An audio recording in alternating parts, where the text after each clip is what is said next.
Hello everyone, my name is Anurag Pathak and once again welcome to my YouTube channel।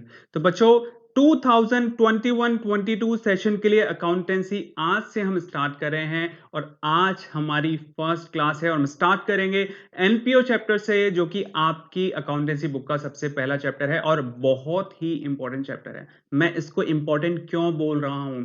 मैं इसको important इसलिए बोल रहा हूं क्योंकि इसका जो सिलेबस है वो बहुत कम है और कंपैरेटिवली इसके जो वेटेज मार्क्स हैं वो बहुत ज्यादा है। पूरे 10 मार्क्स का चैप्टर है। आपको ज्यादा नहीं पढ़ना है, आपको ज्यादा नहीं पढ़ना है। एक टॉपिक है बस इसमें मुश्किल, सब्सक्रिप्शन। सब्सक्रिप्शन थोड़ा सा कॉम्प्लिकेटेड है, मुश्किल तो है ही, लेकिन मैं इस टॉपिक को आपको बहुत ही अच्छी तरीके से करा दूंगा। 10 डेज के भीतर इस चैप्टर पर आपकी कमांड बन जाएगी कम से कम 95%। देखो 100% करने के लिए तो आपको बहुत मेहनत करनी पड़ेगी, लेकिन मैं आपके साथ मेहनत करने के लिए तैयार हूं। बस आप मेरे साथ मेहनत करते रहो। 95% आपका ये चैप्टर कवर अप हो जाएगा 10 डेज के अंदर। फिर आपको मेहनत करनी है सब्सक्रिप्शन के टॉपिक पर और बाकी 5% आपका कवर अप हो जाएगा। 10 मार्क्स आपके पक्के हैं। देखो सब्सक्रिप्शन के टॉपिक पर आपको मेहनत करनी होगी, बाकी 95% इसका सिलेबस मैं आपको 10 डेज में कवर अप करा दूंगा। लेकिन इस चैप्टर को स्टार्ट करने से पहले मैं आपके साथ एक इंफॉर्मेशन शेयर करना चाहता हूं। देखो होता क्या है कि जब भी हम एक न्यू वीडियो यूट्यूब पर अपलोड करते हैं तो काफी सारे सब्सक्राइबर्स तक नोटिफिकेशन नहीं जा पाता है क्योंकि उनके इंटरेस्ट चेंज हो जाते हैं, वो दूसरे चैनल्स पर बिजी हो जाते हैं। जैसे ही इंटरेस्ट चेंज होता है यूट्यूब नोटिफिकेशन भेजना बंद कर देता है और काफी सारे सब्सक्राइबर्स तक नोटिफिकेशन नहीं जा पाती नए वीडियोस की। तो इसका एक सॉल्यूशन मैंने निकाला है। मैंने नीचे लिंक दिया हुआ है टेलीग्राम चैनल का, आप इसको ज्वाइन कर लें। जो भी नया लेक्चर मैं अपलोड करूंगा उसका एक लिंक मैं टेलीग्राम चैनल में भी डाल दूंगा, तो टेलीग्राम चैनल से भी आपको नोटिफिकेशन मिल जाएगा। तो वहां से भी आप मेरे नए लेक्चर्स एक्सेस कर सकते हो। इसके अलावा कुछ टॉपिक्स बहुत ज़्यादा कॉम्प्लिकेटेड होते हैं, कॉम्प्लेक्स होते हैं, कुछ मेरे अपने सीक्रेट्स भी हैं पढ़ाने के, तो मैं उनको पब्लिकली यूट्यूब पर अपलोड नहीं करूंगा, मैं उनको अपलोड करूंगा अपने एंड्रॉयड ऐप पे। डोंट वरी, वो भी आपके लिए फ्री ऑफ कॉस्ट होंगे। वहां से भी आप उनको फ्री एक्सेस कर सकते हो। तो आप मेरी एंड्रॉयड ऐप भी डाउनलोड कर लें। तो ये दो चीजें आपको करनी है, एक तो टेलीग्राम चैनल ज्वाइन करना है और एक एंड्रॉयड ऐप को डाउनलोड करना है। तो चलिए देखते हैं एनपीओ चैप्टर को कवर अप करने के लिए क्या क्या हमारी स्ट्रेटजीज रहेंगी, कैसे हमें इस चैप्टर को प्रिपेयर करना है। तो अगर हम इसके वेटेज मार्क्स की बात करें तो ये है आपका 10 मार्क्स का, और क्वेश्चन पेपर के पैटर्न की बात करें तो एक 1 मार्क का क्वेश्चन आएगा, एक 3 मार्क का क्वेश्चन आएगा और एक 6 मार्क का क्वेश्चन आएगा। थ्योरी कितनी करें, प्रैक्टिकल कितनी करें, तो मेरे अकॉर्डिंग आपको 90 टू 70% फोकस करना है प्रैक्टिकल पर और 10% टू 30% फोकस करना है थ्योरी पर। यानी कि प्रैक्टिकल पर ज्यादा फोकस करना है और थ्योरी पर कम फोकस करना है, क्योंकि उसमें से कम मार्क्स के क्वेश्चंस आएंगे। थ्योरी में से एक 1 मार्क का क्वेश्चन आ सकता है या फिर मैक्सिमम 3 मार्क का क्वेश्चन आ सकता है। 6 मार्क का तो कोई थ्योरी का क्वेश्चन नहीं आएगा। थ्योरी में क्या क्या आ सकता है? थ्योरी में डेफिनेशंस हैं, डिफरेंसेस हैं, फीचर्स हैं, कुछ कंसेप्चुअल क्वेश्चंस भी बन सकते हैं थ्योरी के बेसिस पर, वो हम इस वीडियो लेक्चर के एंड में डिस्कस करेंगे। फॉर एग्जांपल जितना भी आज का हमारा कंटेंट है थ्योरी का, उससे रिलेटेड जितने भी क्वेश्चंस होंगे वो आज के ही वीडियो लेक्चर में at the end of the video हम डिस्कस कर लेंगे। तो सबसे पहले देख लेते हैं आज का हमारा कंटेंट क्या है। आज हम देखेंगे एनपीओ की फुल फॉर्म क्या है, एनपीओ क्या होता है, व्हाट इज एनपीओ, एनपीओ के एग्जांपल्स क्या है, एनपीओ की डेफिनेशंस क्या है, टीएस ग्रेवल ने क्या डेफिनेशन दी हुई है, डीके गोयल ने क्या डेफिनेशन दी हुई है। एनपीओ को अगर हम सेटअप करना चाहें, बाई चांस अगर मैं एक एनपीओ ऑर्गेनाइजेशन बनाना चाहता हूं तो मैं कैसे बनाऊंगा। उसके बाद एनपीओ ऑर्गेनाइजेशन का पर्पस क्या है, एनपीओ ऑर्गेनाइजेशन पर पैसा कहां से आता है, एनपीओ ऑर्गेनाइजेशन के फीचर्स क्या हैं, और बहुत सारी चीजें और भी मैं आपके साथ शेयर करूंगा, जिस पर एमसीक्यूज बन सकते हैं, फिलिंग द ब्लैंक्स बन सकते हैं, कंसेप्चुअल क्वेश्चंस बन सकते हैं। तो सबसे पहले डिस्कस करते हैं एनपीओ का फुल फॉर्म क्या है। एनपीओ का फुल फॉर्म है नॉट फॉर प्रॉफिट ऑर्गेनाइजेशन, या फिर आप इसको बोल सकते हैं non profit organisation. Not for profit organisation या फिर आप इसको बोल सकते हैं नॉन प्रॉफिट ऑर्गेनाइजेशन। नाम से ही पता लग रहा है ऐसी ऑर्गेनाइजेशन जो प्रॉफिट के लिए काम नहीं कर रही हैं। सबसे पहले आप ये ध्यान रखो, इसमें फर्म नहीं लगाएंगे। जैसे बिजनेस के पीछे फर्म लगाते हैं, प्रीफिक्स लगाते हैं, तो यहाँ पे फर्म नहीं लगा सकते क्योंकि ये प्रॉफिट मेकिंग बिजनेस नहीं है, ये ऑर्गेनाइजेशन ही है खाली। यानी कि इससे हम कोई प्रॉफिट अर्न नहीं कर रहे हैं, इसके पीछे हम फर्म नहीं लगा सकते हैं, क्योंकि जो बिजनेस ऑर्गेनाइजेशंस होती हैं उनके पीछे ही यानी कि प्रीफिक्स फर्म लगाया जाता है। यहां पर फर्म नहीं लगाएंगे, यहां पर हम यूज करेंगे ओनली ऑर्गेनाइजेशन। अंडरस्टूड?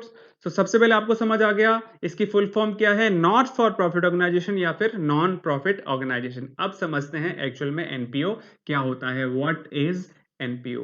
देखो बहुत सिंपल वर्ड्स में आपको समझा देता हूं। फॉर एग्जाम्पल 10 लोगों ने एक ग्रुप बना लिया, एक ऑर्गेनाइजेशन बना ली और उन्होंने डिसाइड किया कि हम एक ब्लड डोनेशन कैंप खोलते हैं जहां पर हम लोगों को इंस्पायर करेंगे फ्री ब्लड डोनेट करने के लिए, और जो हमारे पास ब्लड आएगा वो हम फ्री ऑफ कॉस्ट नीडी लोगों को, नीडी पेशेंट्स को दान कर देंगे, यानी कि डोनेट कर देंगे, उनकी हेल्प करेंगे। तो इस तरह की जो ऑर्गेनाइजेशन खुली है यानी कि ओपन की गई है वो एक एनपीओ ऑर्गेनाइजेशन होती है। तो यहां से 3 बातें स्पष्ट हो रही हैं।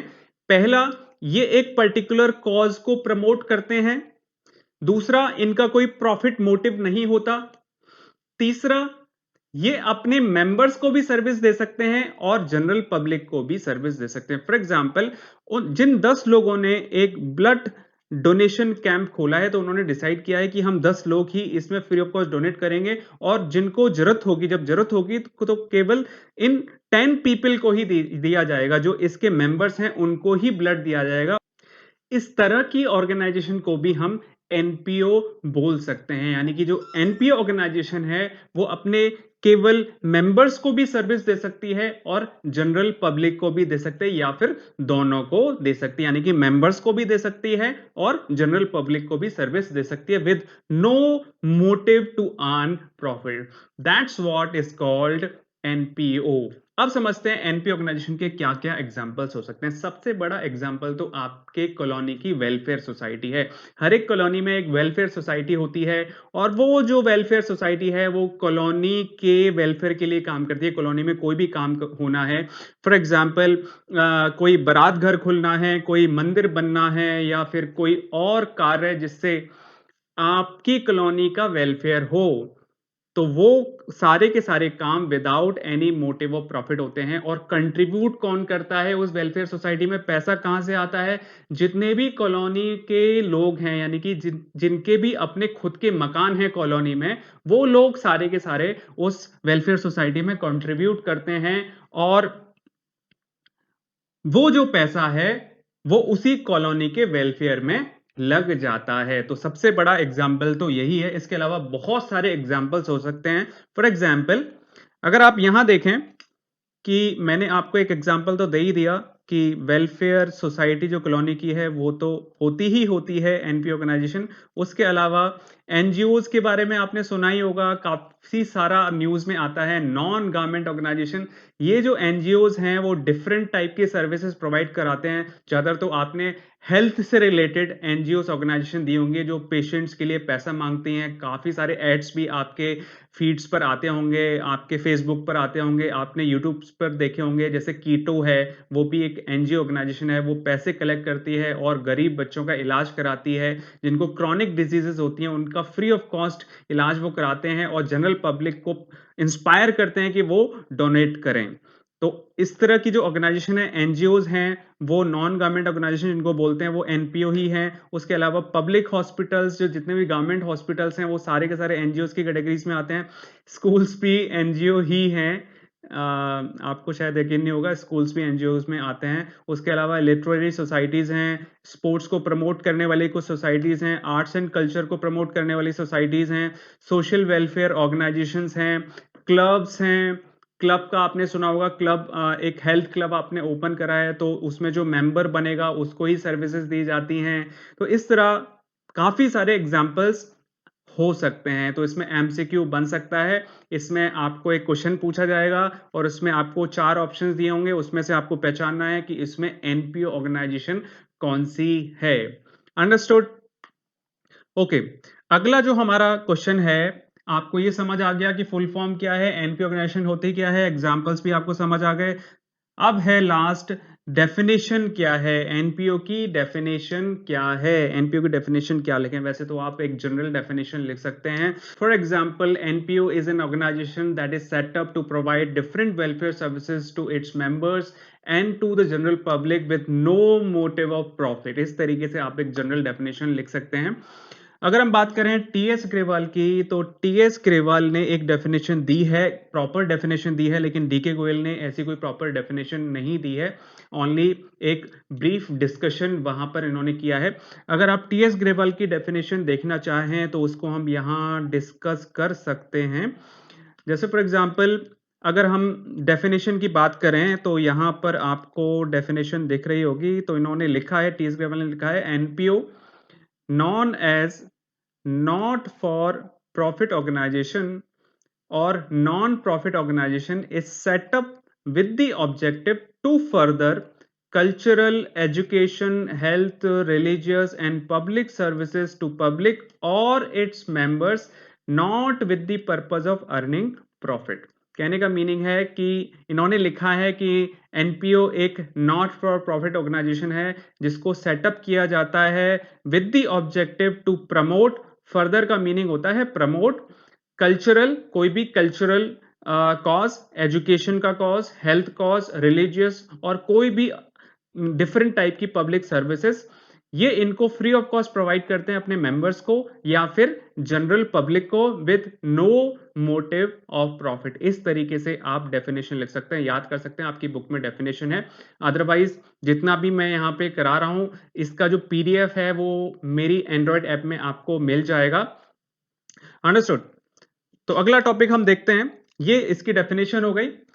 अगला टॉपिक है हमारा कि एनपीओ ऑर्गेनाइजेशन को कैसे सेटअप किया जाता है। अगर आप लीगल एक एनपीओ ऑर्गेनाइजेशन बनाना चाहते हैं तो लीगली आपको कुछ डॉक्यूमेंटेशन चाहिए होंगे, उसके तहत ही आप बोल सकते हो कि मेरी ऑर्गेनाइजेशन एक एनपीओ ऑर्गेनाइजेशन है। तो अगर आप लीगली एक एनपीओ ऑर्गेनाइजेशन ओपन करना चाहते हैं तो आपको लीगली इसको एज ए सोसाइटी और as a trust legally registered करवाना पड़ेगा, तब आपकी जो ऑर्गेनाइजेशन है वो एनपीओ ऑर्गेनाइजेशन बोली जाएगी।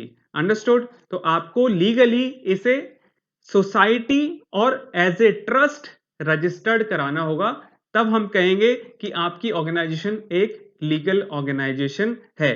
जैसे फॉर एग्जांपल मैंने यहां पे लिखा हुआ है कि what is the legal form of NPO organisation. तो यहां पे मैंने लिखा है it is registered as charitable society और ट्रस्ट। अगर आप इसको रजिस्टर्ड कराना चाहते हैं, यानी कि आप कोई एनपीओ ऑर्गेनाइजेशन बनाना चाहते हैं, तो आपको उसे रजिस्टर्ड करना होगा एज ए चैरिटेबल सोसाइटी या फिर trust. As a charitable society या फिर आप इसको ट्रस्ट के तहत आप उसको रजिस्टर्ड करवा लें, तो आपकी ऑर्गेनाइजेशन एक एनपीओ ऑर्गेनाइजेशन बोली जाएगी।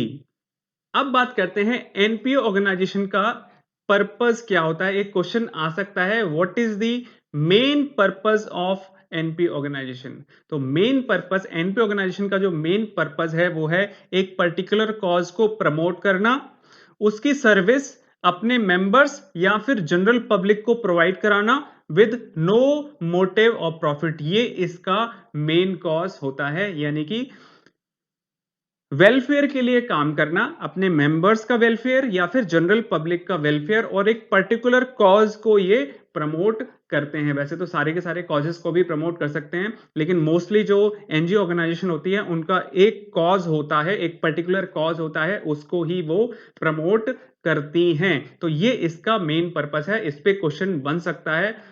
इसमें क्वेश्चन आया भी है, what is the main purpose of NPO organisation. तो main purpose of NPO organisation is to promote a cause such as health, cultural, education and to serve its members and public with no motive of profit. ये इसका answer हो सकता है। What is the purpose of NPO organisation, ये इसका answer हो सकता है।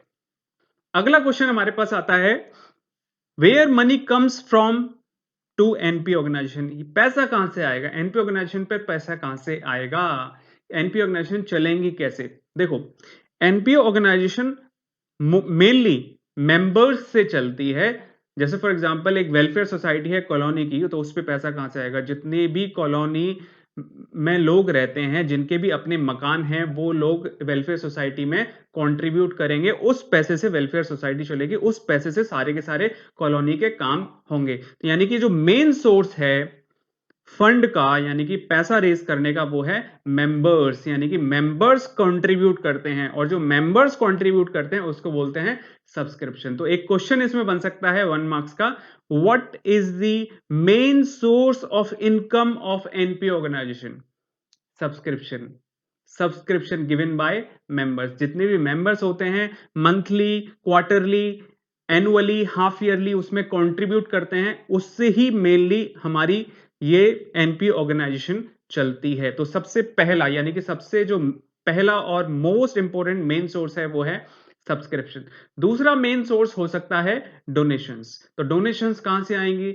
जनरल डोनेशंस होते हैं, कोई भी आप किसी ने भी देखा भाई ये तो बहुत अच्छा काम कर रहे हैं, इनको पैसा डोनेट करना चाहिए, क्योंकि उन लोग के पास टाइम नहीं है वेलफेयर करने के लिए, तो वो जनरल डोनेशन आपको दे देते हैं। उसके अलावा गवर्नमेंट गवर्नमेंट को लगता है कि आप बहुत अच्छा काम कर रहे हैं, तो गवर्नमेंट भी आपको ग्रांट दे सकती है, यानी कि आपकी हेल्प कर सकती है। ग्रांट का means government help, government grant, government help, government भी आपको हेल्प कर सकती है। तो सबसे पहला सोर्स हो गया सब्सक्रिप्शन, यानी कि मेंबर्स जो कंट्रीब्यूट करते हैं। दूसरा सोर्स हो गया जनरल डोनेशन, जो जनरल पब्लिक से आएगा।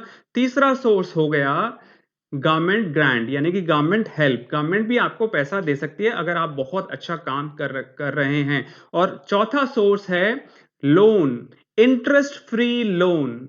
हाँ, एनपी ऑर्गेनाइजेशन लोन भी ले सकती है, इंटरेस्ट फ्री लोन, यानी कि कोई किसी ने आपको देखा भी बहुत अच्छा काम कर रहे हो आप, तो उन्होंने आपको इंटरेस्ट फ्री लोन दे दिया, 2 लाख रुपए दे दिए, जब आपके पास हो तब आप लौटा देना। तो इसमें एक क्वेश्चन आता है, क्या एनपी ऑर्गेनाइजेशन लोन ले सकती है? जी हाँ, एनपी ऑर्गेनाइजेशन लोन ले सकती है। तो कितने सोर्स हो गए? पहला सोर्स है सब्सक्रिप्शन, जो मेंबर से पैसा आता है। दूसरा है जनरल डोनेशन। तीसरा है गवर्नमेंट ग्रांट, यानी कि गवर्नमेंट भी हेल्प कर सकती है। और चौथा है लोन। इस तरीके से एनपीओ ऑर्गेनाइजेशन पे फंड आ सकता है। ये सारी चीजें मैंने यहां पर भी लिखी हुई हैं, इसके नोट्स आपको मेरी एंड्रॉइड ऐप में मिल जाएंगे। यहाँ पे मैंने लिखा है where money comes from for expenses in NPO, from members, member से आता है। ट्रस्टीज, ट्रस्टीज यानी कि मेंबर्स में कुछ प्राइम लोग होते हैं, वो ट्रस्टीज बन जाते हैं इस एनपी ऑर्गेनाइजेशन के, या फिर गवर्नमेंट से आता है। तो कैसे आएगा? डोनेशन की फॉर्म में आएगा, सब्सक्रिप्शन की फॉर्म में आएगा, मेंबरशिप फी की फॉर्म में आएगा, एंट्रेंस फीस की फॉर्म में आएगा, लोन्स और ग्रांट्स की फॉर्म में आएगा, जो कि गवर्नमेंट और अदर इंस्टीट्यूशन से आपको मिलेंगे। देखो, मेंबरशिप फीस होती है, कोई भी एनपी ऑर्गेनाइजेशन है उसकी मेंबरशिप कोई लेना चाहता है तो उसकी भी फीस होती है, और एक एंट्रेंस फीस भी होती है, ये भी लोग चार्ज करते हैं। तो इस तरीके से ये सारे के सारे जो सोर्सेस हैं, यहां से एनपी ऑर्गेनाइजेशन के पास पैसा आता है। ओके, अगला हमारा टॉपिक है, वो है फीचर्स ऑफ एनपीओ। एनपीओ के फीचर्स क्या हैं? सबसे पहला जो फीचर है वो है एंटिटी, यानी कि ये सेपरेट लीगल एंटिटी है अपने मेंबर से, यानी कि इसका जो एग्जिस्टेंस है लीगली अपने मेंबर से अलग है। फॉर एग्जांपल, कोई एनपीओ ऑर्गेनाइजेशन है, उसने किसी के साथ फ्रॉड कर दिया, तो केस किस पर चलेगा? एनपीओ ऑर्गेनाइजेशन पे चलेगा या पर्टिकुलर मेंबर्स पे चलेगा? यानी कि जब केस में नाम लिखा जाएगा तो एनपीओ ऑर्गेनाइजेशन का नाम लिखा जाएगा या मेंबर्स का नाम लिखा जाएगा? तो इसमें नाम लिखा जाएगा एनपीओ ऑर्गेनाइजेशन का, किसी भी मेंबर का, पर्टिकुलर इंडिविजुअल किसी का भी नाम नहीं लिखा जाएगा, क्योंकि मेंबर्स अलग हैं और एनपीओ ऑर्गेनाइजेशन अलग है। तो लीगली इसका एग्जिस्टेंस है वो अपने मेंबर से अलग है। दूसरा है पर्पस। इसका मेन पर्पस क्या है वो हमने डिस्कस कर लिया। इसका मेन पर्पस है वेलफेयर, यानी कि सर्विसेज प्रोवाइड कराना with no motive of profit, और अपने मेंबर्स को भी प्रोवाइड करा सकती है और जनरल पब्लिक को भी प्रोवाइड करा सकते हैं। उसके बाद ऑनरशिप। इसका ऑनर कौन होता है? इसका ऑनर कोई भी पर्टिकुलर इंडिविजुअल मेंबर नहीं होता। ये एनपीओ ऑर्गेनाइजेशन सोसाइटी को बिलोंग करती है। अगर कोई पर्टिकुलर मेंबर है वो बोल रहा है कि भाई मैंने इतना पैसा लगाया है, इस बिल्डिंग में से आधा हिस्सा मुझे दे दो, तो ऐसा पॉसिबल नहीं है। उसको कुछ नहीं मिलने वाला, चाहे उसने करोड़ों लाखों रुपए दिए हों। वो एनपीओ ऑर्गेनाइजेशन केवल सोसाइटी को बिलोंग करती है और हमेशा सोसाइटी को ही बिलोंग करती रहेगी। मेंबर्स बदलते रहेंगे, नए मेंबर्स आ जाएंगे, पुराने मेंबर्स चले जाएंगे, उससे कोई फर्क नहीं पड़ता। वो एनपीओ ऑर्गेनाइजेशन सोसाइटी को ही बिलोंग करती है। Profit is not the objective, ये हमने डिस्कस कर ही लिया है। इसका जो मेन फीचर्स है वो है कि इसका जो ऑब्जेक्टिव है, मेन ऑब्जेक्टिव है, वो प्रॉफिट नहीं है, ओनली वेलफेयर है। मैनेजमेंट कौन देखता है? देखो इसमें भी इलेक्शंस होते हैं, जितने भी मेंबर्स होते हैं उसमें ट्रेजर होता है, इसमें प्रेसिडेंट होता है, वाइस प्रेसिडेंट होता है, ट्रेजर्स होते हैं, और इसमें छोटे-छोटे कार्यकर्ता भी होते हैं, उनके चुनाव होते हैं, यानी कि इलेक्शंस होते हैं। तो उसमें एक प्रेसिडेंट चुना जाता है, वाइस प्रेसिडेंट चुना जाता है, एक ट्रेजर चुना जाता है, यानी कि इलेक्ट किया जाता है। ये लोग ट्रस्टीज कहलाते हैं। कौन कहलाते हैं? यानी कि कमिटी के मेंबर्स कहलाते हैं। तो ये जो लोग हैं, ये इस एनपीओ ऑर्गेनाइजेशन को चलाते हैं, क्योंकि काफी सारे लोग हैं, यानी कि हर एक के पास इतना टाइम नहीं है। जो लोग फ्री हैं या फिर जो लोग टाइम देना चाहते हैं, वो इस जो वो प्राइम मेंबर्स बन जाते हैं, यानी कि कमिटी के मेंबर्स बन जाते हैं। वो इस एनपी ऑर्गेनाइजेशन को चलाते हैं और बाकी ओनली डोनेट करते हैं, यानी कि सब्सक्रिप्शन देते हैं। तो ये हो गया इसमें मैनेजमेंट। और तीसरा है, लास्ट है फंड। फंड कहां से आता है और फंड के बारे में हमने सारा डिस्कस कर लिया। सब्सक्रिप्शन के थ्रू, यानी कि मेंबर जो पैसा देते हैं वो सब्सक्रिप्शन, यानी कि वहां से पैसा आता है, डोनेशन से पैसा आता है, जनरल डोनेशन से पैसा आता है, ग्रांट से पैसा आता है, और ये लोन भी ले सकते हैं। इंटरेस्ट फ्री लोन कहीं से मिल रहा है तो वो भी ये अवेल कर सकते हैं। ये सारी चीजें वैसे मैंने यहां भी लिखी हुई हैं। अगर आप यहां देखेंगे, अगर आपको यहां पे ज्यादा बेहतर समझ आता हो, एक बार यहां से डिस्कस कर लेते हैं। एंटिटी की बात करें तो ये सेपरेट लीगल एंटिटी है, अभी हमने यहां पर डिस्कस किया है। सेपरेट लीगल एंटिटी है। सेकंड है पर्पस, इसका पर्पस है सिर्फ सर्विस प्रोवाइड कराना। ऑनरशिप, इसका जो ऑनर है वो सोसाइटी होती है, इसका मोटिव प्रॉफिट नहीं है, प्रॉफिट अर्न करना इसका मोटिव नहीं है। इसके अलावा मैनेजमेंट, मैनेजमेंट कौन देखता है? ट्रस्टीज और मैनेजिंग कमेटी, बात एक ही है, या उनको ट्रस्टीज बोलते हो या मैनेजिंग कमेटी बोलते हो। उसमें इलेक्शंस वगैरह होते हैं, प्रेसिडेंट, वाइस प्रेसिडेंट, ट्रेजर्स और कार्यकर्ता वहां इलेक्ट किए जाते हैं। फंड कहां से आएगा? फंड के बारे में हम पहले ही डिस्कस कर चुके हैं। यहाँ पे जो फंड आता है वो एज ए डोनेशन आता है, एज ए सब्सक्रिप्शन आता है, एज ए मेंबरशिप फीस आता है, एज ए एंट्रेंस फीस आता है, लोन्स, ग्रांट्स, गवर्नमेंट से और अदर इंस्टीट्यूशन से इनके पास पैसा आता है। इससे ये अपना काम करते हैं, अपने खर्चे निकालते हैं। और फाइनेंशियल स्टेटमेंट्स, लास्ट कौन कौन सी फाइनेंशियल स्टेटमेंट्स ये बनाते हैं, इनको हम नेक्स्ट क्लास में, यानी कि कल की क्लास में डिस्कस करेंगे। सबसे पहले तो ये रिसीप्ट्स एंड पेमेंट अकाउंट बनाते हैं, इनकम एंड एक्सपेंडिचर अकाउंट बनाते हैं और बैलेंस शीट बनाते हैं। और ये तीनों की तीनों financial statements at the end of the year बनाई जाएंगी। ये टॉपिक हमारा कल का टॉपिक है, इसको हम थॉरली कल डिस्कस कर लेंगे। अंडरस्टूड? तो आज का हमारा कवर अप हो गया सारे टॉपिक्स, यानी कि एनपीओ क्या होती है, फुल फॉर्म क्या है, एग्जांपल्स क्या है, डेफिनेशंस क्या है, और एनपीओ ऑर्गेनाइजेशन कैसे सेटअप की जाती है, पर्पस क्या है, कहां से पैसा आता है, फीचर्स क्या है। अब कुछ इसके क्वेश्चंस हम डिस्कस कर लेते हैं फटाफट से। देखो यहां पे मैंने एक क्वेश्चन लिखा हुआ है, एक कंसेप्चुअल क्वेश्चन है, थ्योरी के बेसिस पर बन सकता है। Two newly qualified doctors set up clinic for equal shares. They charge consulting fees from each patient at the rate of ₹500 per visit. At the same time, they give free consultation to patients who cannot pay their fees. Can this setup be termed as not for profit organization or why? देखो ये इस तरह का जो setup है वो NPO नहीं बोला जाएगा। इसका आंसर होगा no, because they are charging fees. They are charging fees, वो 500 पर विजिट चार्ज कर रहे हैं, यानी कि वो कंप्लीटली एक एनपीओ ऑर्गेनाइजेशन नहीं है। वो दिखाने के लिए हो सकता है कि थोड़े बहुत मरीजों को देख रहे हों, लेकिन वो एग्जैक्टली 500 पर विजिट चार्ज कर रहे हैं। So it is not an NPO organisation. तो इसका आंसर होगा नो, और रीजन लिख देना, because they are charging at the rate of ₹500 पर visit. So this kind of organization cannot be called as NPO organization। तो इसका आंसर हो जाएगा नो। Second question है Value Trust was started by a group of 5 persons for providing night shelters for homeless people, each donating rupees 1 lakh. Response to the project was extremely good and many people wanted to avail the facility and there was need for funds. The company approached the trustees making a proposal that they will give a donation of rupees 5 lakh under their corporate social responsibilities and would also give interest free loan of rupees 5 lakh. The trustee have raised queries whether the non-profit organization can take loan for its activities and have requested your opinion and also counting of loan. तो question में पूछ रहा है कि ये NPO organisation loan ले सकती है. यस, ये लोग लोन ले सकते हैं, लोन रेज कर सकते हैं क्योंकि ये इनके फीचर्स में आता है, इनके राइट्स में आता है. Yes, they can take the loan. Next question है can NP organisation conduct trading activity, यानी कि क्वेश्चन पूछ रहा है क्या ये कोई आउटलेट खोल सकते हैं, कोई सामान बेच सकते हैं क्या. यस, ये ट्रेडिंग एक्टिविटी कर सकते हैं लेकिन उससे जितना भी पैसा आएगा वो वेलफेयर के लिए ही यूज किया जाएगा. जी हाँ, ये ट्रेडिंग एक्टिविटी कर सकते हैं. नेक्स्ट क्वेश्चन है is NP organisation is entitled to raise loan from financial institution. Yes, ये लोग लोन ले सकते हैं. What is the main source of funds of NPO.